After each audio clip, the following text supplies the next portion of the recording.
Hi, I'm Keith from Boardstoragerack.com, and today I want to show you how quick and easy it is to install one of our XSRs or Xtreme storage racks. First thing you'll need, of course, is the product. Now, as far as tools go, you'll need a stud finder so you can locate your wood studs in the wall. You're going to need a pencil for marking your studs, tape measure for measurements, a small level. I prefer one that's magnetic, so will stick right to the side of the board rack. Then you're going to need a basic drill driver type combination. First thing you're going to want to do is decide where on the wall you're going to want to place the rack. Okay? You need to make sure that on both sides of the area you've got a lot of free space so that the boards can overhang the rack and give you plenty of room to get them in and out. Okay? Your second consideration is going to be your mounting distance. Okay, how far apart you're going to put your vertical tracks.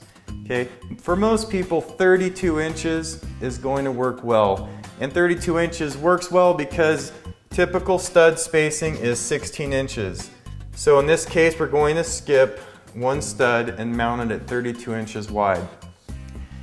If you're only going to mount skateboards or very short boards on your rack, you could do a 16-inch spacing. Let's say you're only going to do real long surfboards, you could go out to 48-inch spacing or similar. Let's find the location of our wood studs. It's very important that we anchor the slotted vertical piece into a wood stud because it is going to carry all the way to the rack. Now, I'm not going to lie, I know where the studs are because I've put a rack up here before. But to use a stud finder, you'll click it to the wall, roll it across, mark the edge of the stud, come to the other side, and repeat the same step, marking that edge. We're going to want to anchor that track right in the middle of that stud. We've got our first stud location marked. We're going to go 32 inches across and find our other stud. Okay, this is just a rough guideline. Now I'm going to go in with the stud finder so I can localize that stud.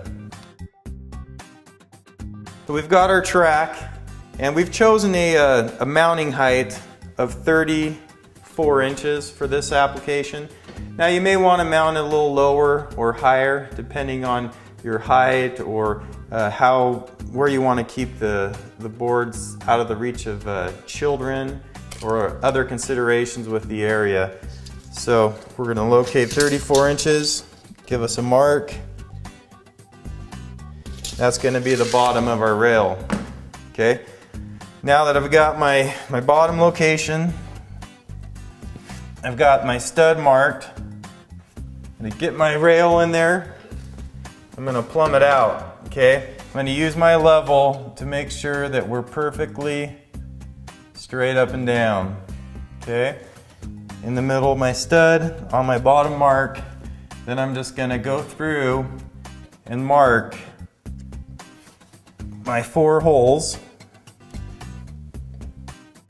so I can drill those for the screws.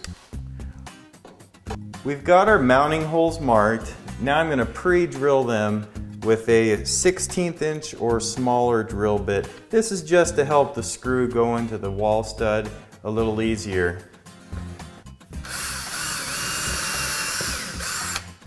The other thing you want to look for while you're drilling these holes is that your drill bit is bringing out wood in the flutes. That's telling you that these screws are going to be going right into your stud instead of anchoring into drywall. You should definitely feel some resistance while you're drilling. Now that we've got our pilot holes drilled, we're going to go ahead and get this mounted up. You can start on any hole you want, whatever's easiest to reach for you. Okay, I just like to get it loose, keep it loose until we get all of the screws started. Then you can go ahead and tighten it up.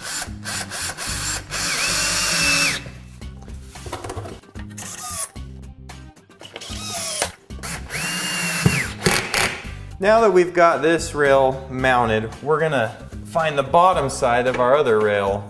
Okay, I'm gonna use this level to locate it, but you could also measure up from your floor the same distance as your first rail. And now, to speed things up, your second rail is already mounted. You've done all the hard work now, you've got your rails in place.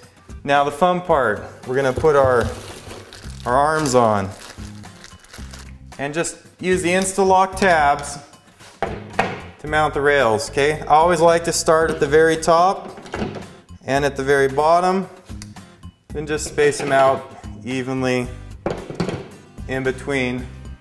Now that we've got these in, we can put the other side up. Top, bottom. I use the screws as a reference. This one's one above that screw, and this one's at the bottom of the screw. You're ready for your boards now. Thanks a lot for watching. I hope you enjoy using the XSR. Pick one up today at boardstoragerack.com.